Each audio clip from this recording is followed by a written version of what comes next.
Hello everyone. With the monsoons in full swing in Hyderabad and in other parts of India, we are seeing an increase in dengue fever cases. Now, what is dengue fever? Dengue fever is caused by a bite of a mosquito, as we know, and it is associated with high grade fever. A common question in today's scenario is how to differentiate dengue fever from COVID 19. Honestly, in the first 2-3 days, we cannot really differentiate between the two.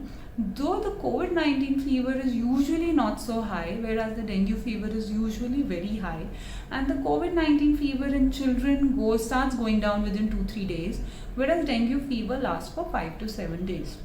So the best thing to be done is if your child has fever of more than 2 to 3 days, please consult a pediatrician. It need not be a physical visit to a hospital or a clinic. You can just take online consultation as well, and your pediatrician will guide you. Now, coming to the other symptoms of dengue fever, as mentioned, high grade fever. In fact, in many cases, it does not get controlled even with paracetamol. But a word of caution, please don't use mefenamic acid or ibuprofen to control fever if dengue fever is suspected or diagnosed. Reason being, these drugs can cause more gastritis, and also these drugs may lower the platelet count further, which already gets lowered because of dengue fever. Other symptoms are severe body pains. Sometimes the pains are so much that the child does not even like to walk or stand up because of the severe muscle pains. Headaches, pain behind the eyes, rashes, red colored rashes. Overall, a very red flushed appearance of the skin. Stomach pains, vomitings. In certain severe conditions, the child may have bleeding from somewhere like nose, or bleeding in the vomiting, or blood in the motions. The child may have yellowish discoloration of the eyes, very yellow colored urine, or very high colored urine. These are the symptoms of dengue fever. Once dengue is diagnosed, your pediatrician will ask you to repeat the CBP or the complete blood count after, say, few days to see the trend of the platelet count, also the trend of the hemoglobin and the PCV or the hematocrit. So based on the trend, the doctor can tell you whether the child may need admission or can be managed at home. For home care, make sure you keep the child well hydrated. That is the best treatment you can give your child for dengue. Lots and lots of liquids. By liquids, I don't mean plain water. You can give coconut water, buttermilk, soups, fresh fruit juices, dal water. All these things can be given to the child to keep her or him well hydrated.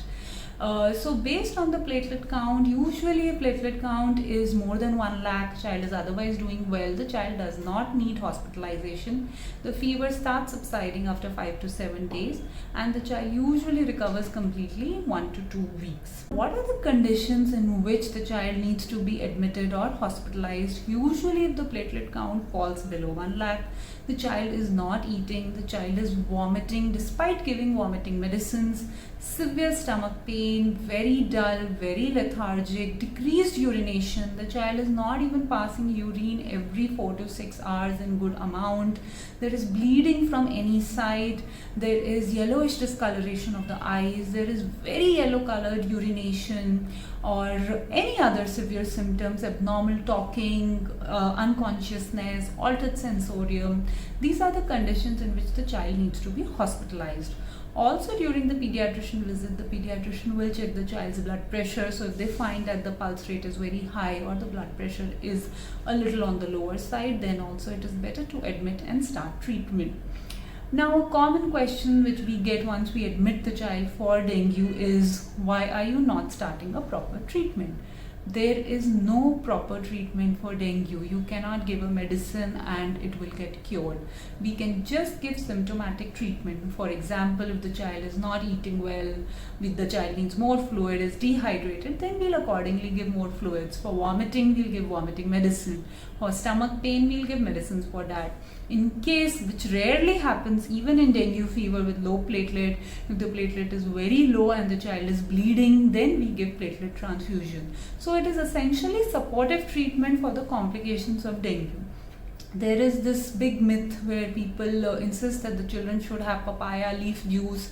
In my experience, I have no idea whether it increases the platelet count or not, but many children who are forcefully given papaya leaf extract and all those things, the children land up vomiting, develop more gastritis, stomach pain, and they'll end up getting admitted as a complication of the papaya leaf extract.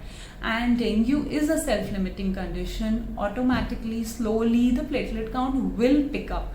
It takes time. Usually fever lasts for 5 to 7 days.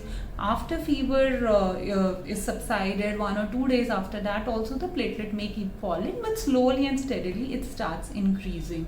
So keep these points in mind. Keep your child well hydrated in case dengue fever is suspected or diagnosed.